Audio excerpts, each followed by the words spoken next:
Allah Peyğəmbər və əhl-i beytindən dünya və axirət bizi ayrı salma. İlahi Qur'anı həmişə başımızın üstündə hakim qərar ver. İlahi İmam-ı zamanımızı bizə tez yetir. Ağanın nurlu cəmalını görməyi hamımıza nəsib elə. Xəstələrimizə, yaralı qazilərimizə tez bir zamanda şəfa ver. İlahi və Rəbbim əsirlikdə olanlarımızı azad elə. İşi müşkülə düşənlərin işlərinə fərəc ver.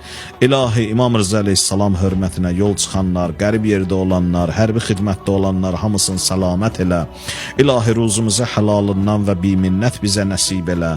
İlahi və Rəbbim Peyğəmbər və əhl-i beyti hörmətinə hər kəsin ürəyində nə mətləbi duası varsa rəva elə.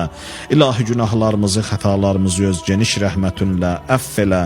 Peyğəmbər və əhl-i beytin ziyarət və şəfaətini hamımıza nəsib elə. Allah işlərimizin, ömrümüzün aqibətini xeyirlə xətm elə.